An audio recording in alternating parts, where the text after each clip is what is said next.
This is Brews and Studs, and action figure fans, you know what it's time for. It's time for more action figure reviews, and in this one, we're going to be reviewing the McFarlane version of the Necron Flayed One, as you see it in my hands right now. So the reason why I want to review this action figure right now is because McFarlane has the largest profile of Xenos figures. So let's see what this bad boy is made of right now.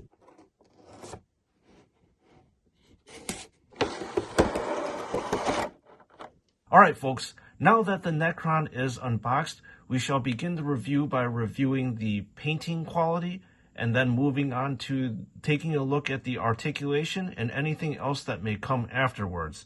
And as usual, we will be focusing on the head region and see what we can find over here. The green is actually on top of the eye sockets and there are no painting issues whatsoever, which is very nice and refreshing, and we're off to a very good start. But let's take a look at the rest of the painting here. So there's an issue where the flesh colored piece over here does not cover up this dull gold color. And I believe that issue does plague the whole entire face region. So as you can see over here, you can see over here, down here, as well as around this region as well. So that's a bit of a miss, but again, if you look at this from a cabinet, you're not going to be able to see this at all. I also like the shading that's going on with this Flayed One, especially with the flesh areas. So over here you can see this nice dark flesh tone over here in the recesses, and then it gradually lightens out up here where there are no recesses whatsoever. So McFarlane does a very good job with this, and it is a very nice touch to it. And then looking at the other areas on the head, I really like it how the head has a bunch of battle damage that is reflective of the Necrons and how old that they actually are. So this is cool that you see shading going on over here, and then also shading going on where the teeth area is. And then moving on to the shoulder areas, you get pieces of flesh that are draped over them, which is, again, exactly how the flayed ones are supposed to be. They're supposed to carry the skins of their enemies on their shoulders. And again, there is that characteristic shading that's going on here in the recesses, and then it gradually lightens up. So I really like this effect and look. It actually does look like a strip of flesh that's hanging down over here. The area where the shading got a little bit out of control over here, but not too bad. And then finally looking at the other shoulder, this is super cool as well. I really like it how this shoulder actually has a face completely stretched over the shoulder region, and it does look certifiably cool and creepy at the same time. So again, more of the very, very nice shading and coloring in this area. So props to McFarlane for that. And as you're looking at this here too, there is a bunch of battle damage that has been introduced to the action figure. Within these cracks as well as dings, it is properly shaded and it's very dark, so that would mimic exactly how this would look, I suppose, in real Warhammer 40K life. So this is really awesome and cool to see. And then looking at the arms and the flayed claws of this Flayed One, we get more of the same look here. So you've got this dull gold kind of color, and then within this dull gold kind of color, you also see these darkened areas where there's pits and dings and more battle damage. It's nice that McFarlane has kept a look consistent across the whole entire Necron. And then moving on, I do notice that there's something really strange in my opinion. So with the forearm of this Necron, you get to see this very messy dry brushing with this silver. I'm not exactly sure why this silver is over here. I think it actually kind of detracts from the whole entire aesthetic of the Necron. I really wish that it would have been just this uniform dull gold color throughout. I'm not sure if this is supposed to be some sort of battle damage, and the same goes along with the other side over here. You get this weird silver dry brushing that covers the whole entire forearm, as you can see. Another thing that I have to point out is there's a very significant mold line over here, which I'm not really a fan of. Again, it kind of just detracts the aesthetic of the action figure. But the rest of the stuff looks pretty good to me. The flayed claws are a uniform silver color, and again, the flayed claws have a bunch of battle damage introduced to it, and then within these recesses, it has been properly shaded, which is really cool. So moving on to the chest region, you have this insignia over here, and the insignia, again, is a little bit messy, just like the forearm. You've got a lot of silver bleed over here, and then silver areas where silver areas should not be. This is one of the most detailed action figures that I have seen yet to come from McFarlane, in my opinion, because here you got more dings and scrapes and light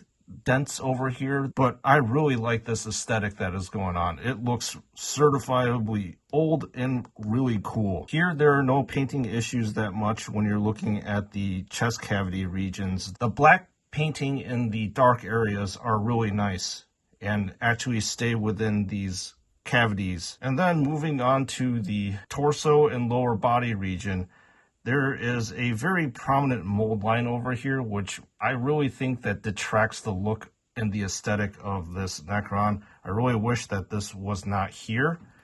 As you flip this thing around, however, you have a very, very nice look of a spinal column over here, and it looks really cool, exactly like a spinal column. And you have the recesses completely shaded darkly. I really like the skeletal look of this thing. It has a lot of character that I can get behind it. And then looking at the bottom half of this Necron, you get to see the same characteristic battle damage. And I, again, sing praises to McFarlane for introducing all this battle damage to this Necron. It looks really unique and is the first thing I actually noticed when I saw this action figure.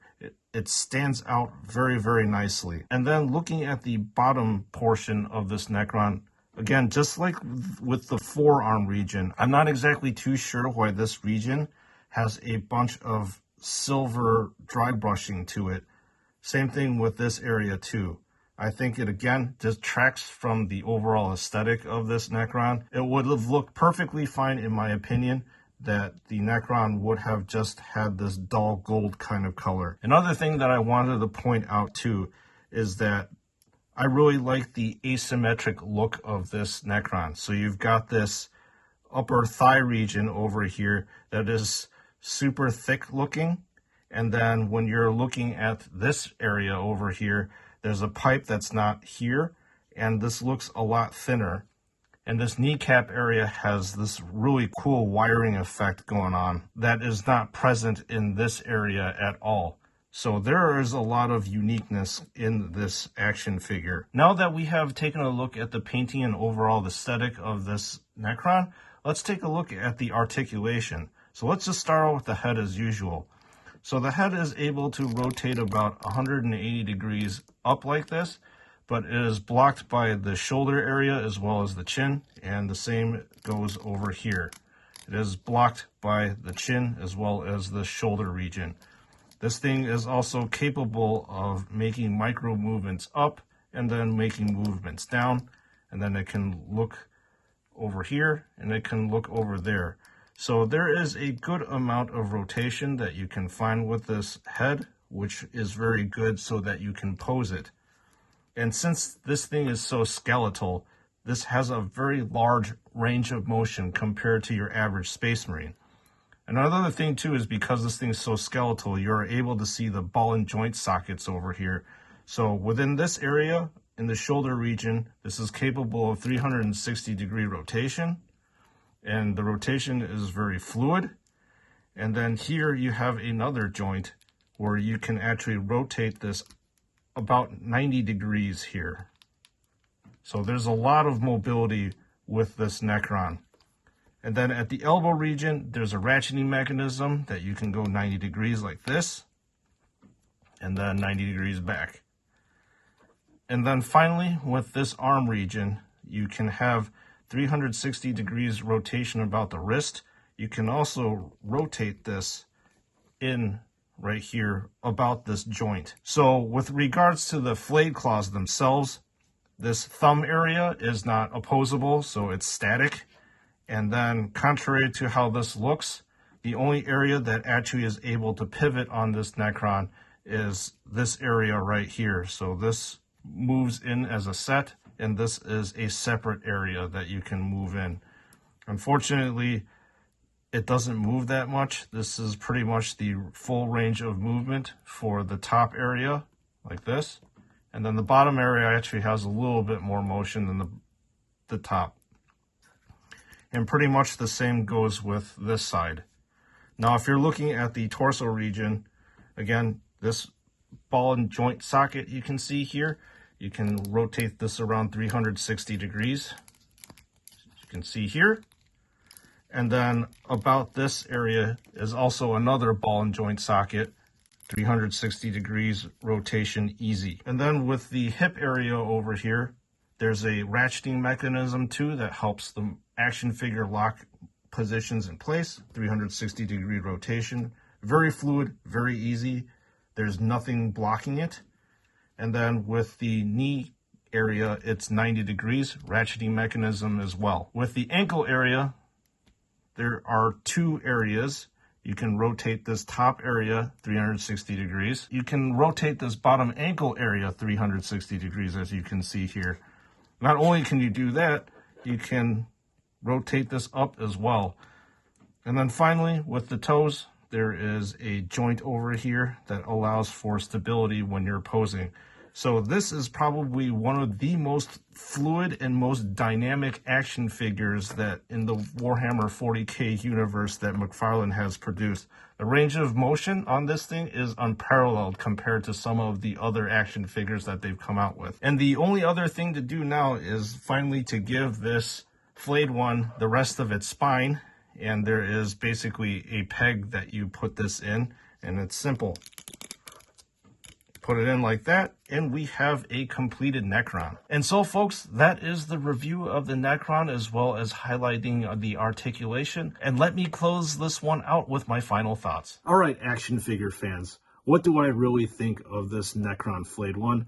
I think it's really badass, and it likely could rival the Tyranid Genestealer, if not be better than the Tyranid Genestealer, in my opinion. For a price of $20, this is a very, very good action figure, and I think that you're definitely going to get your money's worth out of it if you are a Necrons fan. Again, there are little painting issues, but they are very, very minor and negligible, and when you're looking at things in the display cabinet, it's not going to even matter, and you're not going to even see it. A few things that I really like about it are the flesh areas that are on top of this action figure, as well as these flayer claws, which are super cool. I think McFarlane does an excellent job of replicating the miniature and scaling up to this action figure size. Another thing that I really like about this action figure is that it has a lot of movement to it. So if you want, you can definitely pose this thing pretty much however pose that you want. So folks, I hope you enjoyed this review. So as usual,